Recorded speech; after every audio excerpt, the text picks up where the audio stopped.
No, I said that they have to decide. They, Taiwan, not us. Walking things back, US President Joe Biden is forced to clarify his comments on Taiwan.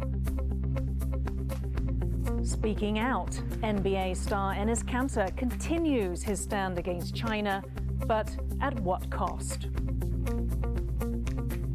Celebrating the arts, we meet the 4 winners of one of Taiwan's biggest cultural prizes.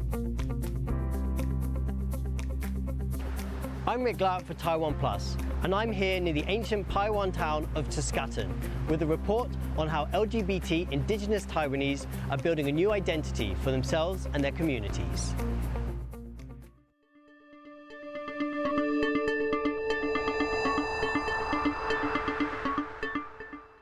A warm welcome to TaiwanPlus News. I'm Yin Khvat. Taiwan has taken center stage following an hours-long virtual meeting between US President Joe Biden and China's Xi Jinping. Comments made by Biden were interpreted differently in both countries. Ryan Kilpatrick reports. It was the summit the world was watching. The leaders of the world's 2 superpowers speaking face-to-face for the first time since Biden took office. At the top of the agenda, Taiwan. And after 3.5 hours of talks, we finally got an answer about what happens next for the island nation. Nothing happened. We're not going to change our policy at all. But beneath that nothing lay an important distinction. Chinese media had reported that during the summit, Biden said he does not support Taiwan's independence. The White House was quick to clarify that he does not oppose it either. Taiwan alone should decide its own fate. No, I said that they have to decide. They, Taiwan, not us. And we are not encouraging independence. We're encouraging that they do exactly what the Taiwan Act requires. And that's what we're doing. Let them make up their mind. Period. Taiwan make up. Anyone expecting a breakthrough will have been disappointed. But on both sides of the strait, there was some sighs of relief that nothing unexpected came out of the talks. Despite a recent history of unclear remarks on Taiwan, the US president stuck to the script of strategic ambiguity that has guided relations with Taiwan for decades. 两国元首都认为，此次会晤是坦率、建设性、实质性和富有成效的，有利于增进双方相互了解，增加国际社会对中美关系的正面预期。 Taiwan, too, seemed satisfied with the summit's underwhelming outcome. 美方强烈反对改变两岸现状或迫害台湾海峡和平稳定的片面行为。外交部我们感谢拜登总统向习近平当面的传达美国对台的政策不变，并且美方也呼应我国蔡总统所主张的维持现状，全力防止现状被片面迫害，并且支持台湾海峡的和平跟稳定。 The highly anticipated Biden-Xi meeting may not have been earth-shattering, but for those living on the ground, a day without an earthquake, a political one at least, is a day that ends well. Alex Chen and Ryan Kilpatrick for TaiwanPlus. To unpick the implications of Joe Biden's comments to media about Taiwan independence, I spoke to Roger Huang, a researcher specializing in the politics and security of East and Southeast Asia at Macquarie University in Australia. He says Biden's comments could either be read as a misspeak or a Freudian slip. And I think there's a few things we need to consider is that we shouldn't always overread what politicians say. Although Biden is obviously a skillful, trained politician who's been in Congress and obviously as vice president and then now president for several decades, he also has a history of misspeaking, right? And this is, of course, not unique. We've seen other heads of states or head of governments do the same thing. We don't need to remind the viewers of Donald Trump or other politicians. However, I think this does reflect, if we think this as a Freudian slip, it does reflect the thinking of Washington, D.C. and people like President Biden and others, which is that the reality is Taiwan is a de facto independent state. The U.S. has never said it isn't. It has its own one China policy, which is not the same thing as China's one China principle, and has operated in that consistent manner, which is a de facto relationship with Taiwan. So what is the message for Taiwan following the Xi-Biden talks? The U.S. has also demonstrated that you want to move the Taiwan question beyond just this idea of great power competition into an international issue. So the U.S. is now really wanting to point out that peace and stability in the Taiwan Strait is not just an interest of this alleged big power competition, but also important for international stability and peace. And it's to everyone's interest that nothing is changed unilaterally in the Taiwan Strait. And if any change happens, it has to be through peaceful means.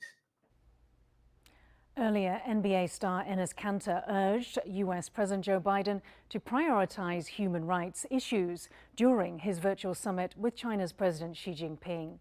On Twitter, the Boston Celtics player told Biden to stop playing games with bullies. He also asked, will Joe Biden ask about Uyghur genocide or assault on Tibetans and Hong Kong? Over the past month, Enes Kanter has frequently taken to Twitter to express support for Uyghurs and Tibetans, as well as Taiwan. Our reporter, Louise Watt, spoke to Daniel Yu Gui-sun, a lecturer in sport management at Towson University in Maryland, the US. She asked him about the impact Kanter's tweets are having on the Boston Celtics and their commercial activities in China. The Celtics game have been removed from the Chinese broadcast since October. When Kanter first talked about the issues related to Tibet, and he wore his Free Tibet sneakers. For the NBA, China is a huge market with its growing number of middle-class consumers, and it is estimated that the country represents as much as 10% of the NBA's total revenue. So I think what Kanter is doing is certainly going against the NBA's business interest. So in that case, why aren't the NBA reining him in? Kanter said in a recent interview that the NBA commissioner, Adam Silver, is privately supportive of his stance on human rights issues and also supportive of his expression. And also the Celtics president of basketball operation, Brad Stevens, he's also okay with that. But I think that being said, if there are more players of more prominent roles in the league who follow Kanter's lead to call on Chinese government for human rights issues or issues related to Hong Kong or Taiwan or Xinjiang or Tibet, it's going to put the league in a much difficult situation. Who is he trying to get the attention of? Is it NBA audiences in the US, or is he appealing to people in Asia, for example?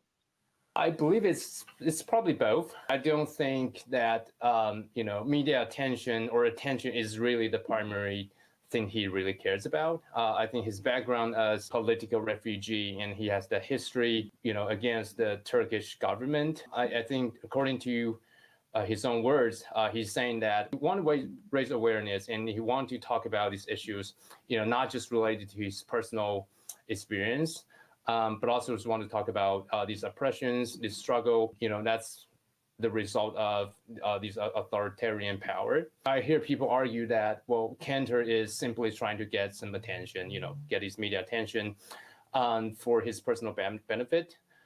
I think I disagree with that, because I believe what he's doing is indeed risking his professional career. He doesn't really have a big role with the team, with the Celtics this season. And who knows if what he's doing now, this expression, will have any impact on his future with the NBA or prevent anything from signing him. The organisers of the world's largest LGBT event, Interpride, has responded to criticism on calling Taiwan a region. In a statement released Tuesday, Interpride said it stood for the human rights of all members, as well as the right to self-determination. It also reaffirmed that Kaohsiung in Taiwan, as opposed to the region of Taiwan, as it earlier stated, would be the host of WorldPride 2025. Taiwan's Ministry of Foreign Affairs welcomed what it called the positive development. 4 Taiwanese artists have won the 42nd annual San-Lian Awards, one of the highest prizes for literature and the arts in Taiwan. The awards are given to artists who are considered to have made the greatest advancements in their fields. Bing Wang has the story.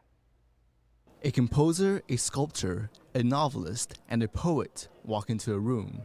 Moments later, they became winners of the 42nd San-Lian Prize, one of Taiwan's most coveted achievements in the fields of art and literature. His fingers glide elegantly on the keys, intertwining Western and Eastern styles, all while advancing Taiwanese musical arts through the process. Growing up, composer Chen Nanzang's only source of music was listening to the radio, but this was more than enough to ignite a passion for the arts that led him to attend music schools in both Germany and Taiwan. Composing is no easy task, with Chen often working himself to the point of mental and physical exhaustion as he pours his heart and soul into each creation. But Chen says the award has made it all worth it. 身心交疲，耳朵也聋了，眼睛也看不见了，那么膝盖也坏了，除了感谢还是感谢。 The top prize for sculpting was given to Xu Yongxu. Xu had a 22-year teaching career before pursuing his dream of the ceramic arts, but he quickly mastered his new vocation. And while Xu is no stranger to awards, this one was particularly special for him. 一个清亮的音符，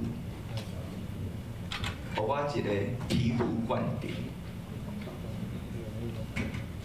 我感受，我搁来。 Xiao Xiao won the Poetry Award. His work is incredibly popular among Taiwanese youth and explores the harmonious relationship between humans and nature. The last award was given to novelist Yi Ge-yan. His works are so influential that Taiwan's Vice President William Lai was at the award ceremony to personally hand him the award. 咱嘛希望讲53年先生对台湾的打拼这款的精神，会当永远流传。 As the world tries to recover from the pandemic, art is more important than ever. It helps people stay optimistic and inspired.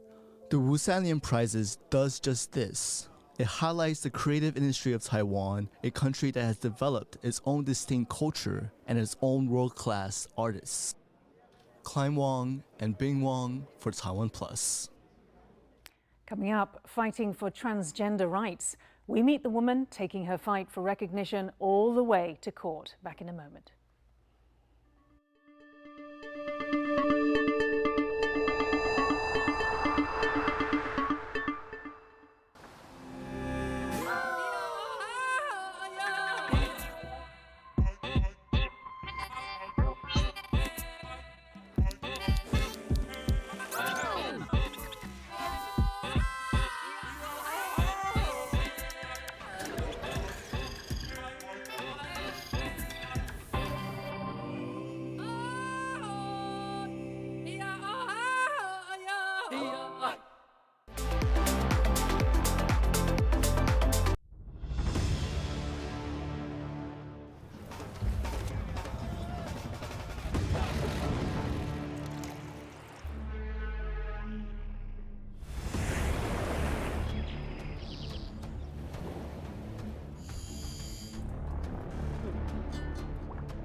Welcome back. You're watching TaiwanPlus News. A reminder of our top story. The world's two superpowers speak face-to-face for the first time since Biden took office. All eyes are on the spotlight, Taiwan, but it seems nothing unexpected came out of the talks. Here in Taiwan, the second hearing has wrapped up in a case that's seen as the latest step in the push for transgender rights. A transgender woman is suing the government to allow her to change her gender marker without undergoing surgery. Rick Lowett has the details. Wu Yuxuan walks to court. With her, her mother, her father, and her grandfather. Wu is suing the government because it won't let her change her identification documents to reflect her gender without undergoing surgery. It's a situation she says contravenes her right to privacy and causes problems in everyday life. If you go to some place that may need your ID, then they may ask, and why your identity says that you are male, but you look like female. Are you using the other people's ID like that? Before she heads into the hearing, a vote of confidence from her grandfather. 先，不管你是男是女，你永远是我的宝贝。 Taiwan has a reputation for being the most LGBT-friendly place in Asia. In 2019, it became the first country in the region to legalize same-sex marriage. 对，那小 B 今天为什么会来？支持跨性别。支持跨性别。对。But transgender rights lag behind, and authorities require people who want to change their gender marker on official documents to undergo both a mental health assessment and gender reassignment surgery. Human rights groups are trying to change that. Yeah, because we believe that everybody enjoy the right to obtain the identification in line with their gender identity. That's a basic human right and guaranteed by our constitution. In September, a win for activists. In a similar case to Wu's, the judge ruled the plaintiff could change her gender marker without undergoing surgery. But the ruling did not set a legal precedent. Through these court cases, Xu and her team hope to pressure authorities to change their policy. They are also helping draft a new bill for the legislature. For Taiwan's transgender population, it would be life-changing. This case can make government that see the transgenders' rights, let change their gender on ID, and they can have a normal life. They don't have to tell everyone why they are looking like that, why they are so embarrassing, why their gender identity don't match their IDs. Like Taiwan's decades-long struggle for marriage equality, the road ahead for trans rights is a long one. But for now, the community and activists are pushing for and celebrating one win at a time. Damon Lin and Rick Lowett for TaiwanPlus. Let's now take a look at some of the other news making the headlines around the world. 2 suicide bomb attacks have killed at least 3 civilians in the Ugandan capital, Kampala. Police security footage showed people fleeing in panic. The attacks happened within minutes of each other. One of the explosions was on a street near Parliament, the other near a police station. 3 suicide bombers died in the attacks. Police say at least 33 people are being treated at the city's main hospital. ISIS has claimed responsibility. Thousands of people have protested in the Sri Lankan capital Colombo over fuel shortages and worsening economic conditions. In a first against President Gotabaya Rajapaksa's government, supporters of the main opposition party rallied against high food prices and a shortage of essential goods. This comes a day after Sri Lanka's only oil refinery was shut down as part of an effort to manage the country's dwindling foreign exchange reserves. There has also been a curb in imports of milk and sugar. People are unable to feed for themselves. Mothers and children are suffering from malnutrition. The industrial sector has completely collapsed. Unemployment is a rising issue. There are huge shortages of essential goods. Polish security forces have used tear gas and a water cannon against stone-throwing migrants along its border with Belarus. Warsaw said the migrants, who come mostly from Iraq, Syria and Yemen, were given gas grenades and other weapons by Belarusian forces. The violence is the latest escalation in an already tense situation on the EU's eastern border. The West has accused Belarus of orchestrating the crisis in a bid to destabilize the EU in retaliation for sanctions. Some 2,000 migrants are living in makeshift camps in freezing weather conditions along the border. Turkish authorities have arrested a man in connection with the assassination of Haitian President Jovenel Moïse. Turkey's state news agency said the suspect, businessman Samir Handel, was detained at Istanbul airport on Monday. Handel was en route to Jordan from the United States. He's being held in Istanbul, where a court has issued a 40-day temporary custody order. Haitian President Moïse was shot at his home in July. More than 40 suspects have been arrested in connection with the assassination.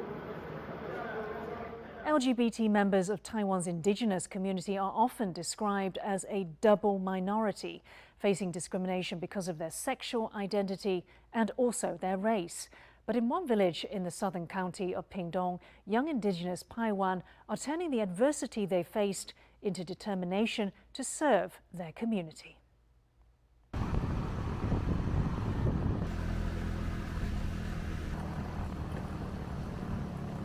It's a bumpy road home for Lios Rakulivu as he travels to his 400-year-old ancestral village, Jiskaten. This ride into the hills of Pingdong County in southern Taiwan, almost a metaphor for his own personal journey.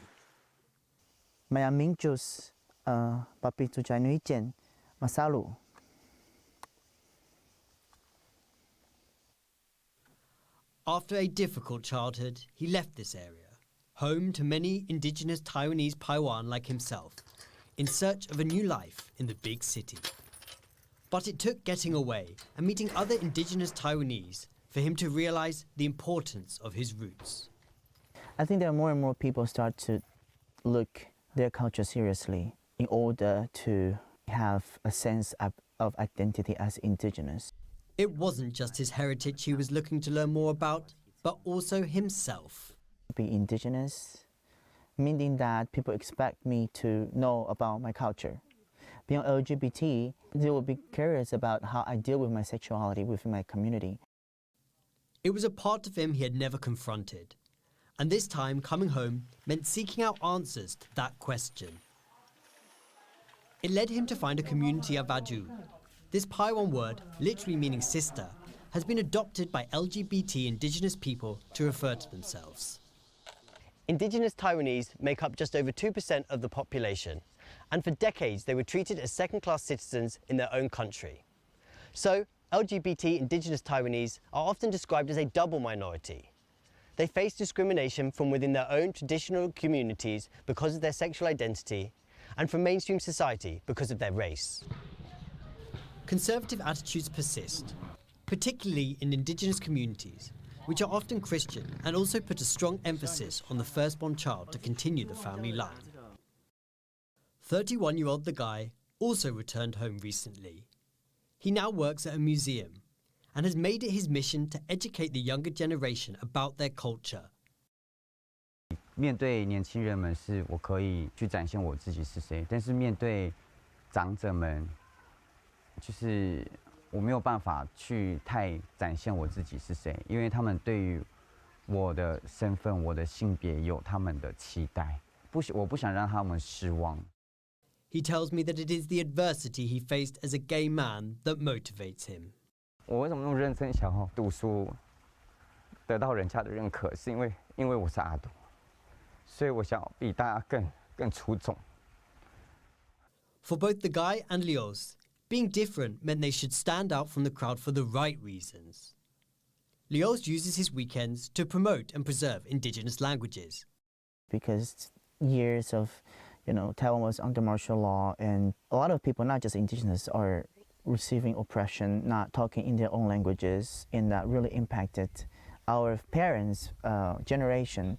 And a lot of cultural elements or languages are lost during that time. It is continually losing, but people are trying to get it back. Strolling around the village, nowadays it is not uncommon to hear the residents call each other Aju in the streets. And at the usually traditional harvest festival, a performance from Aju dancers and singers.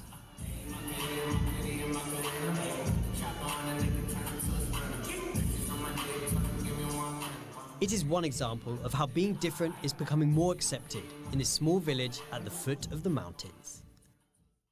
Even the village leaders are now recognizing that regardless of a person's gender or sexual identity, they too can contribute to the community. 我们部落里面的年轻人，特别都是互相都非常的尊重。然后在我们聚会的时候，其实我们也是都知道说彼此的这个性向啊、状态啊什么样的，就是不论他是怎么样的一个人，其实都可以在部落里面用他的方式为部落去服务。And for young LGBT indigenous people like the Guy and Lios, it is liberating and it is life-changing. 不管我们是不是阿都，我们都会为部落做事，让我们为部落做事的事情就会让大家看到。But for now, both young men live a double life. They are out among their peers and younger people in their villages, but they hide their identity from their parents and other elders. They are hopeful that the community is opening up. 台湾的社会，我自己是很乐观的，觉得大家未来会更接受彼此。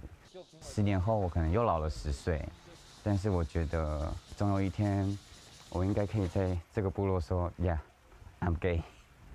对。They've battled discrimination on two fronts, but this has only fueled their determination to honor their heritage and protect their culture. And they are forging what it means to be an indigenous Taiwanese in the 21st century. Alex Chen and Rick Lowett for TaiwanPlus. Thanks for watching TaiwanPlus. I'm Yin Khvat.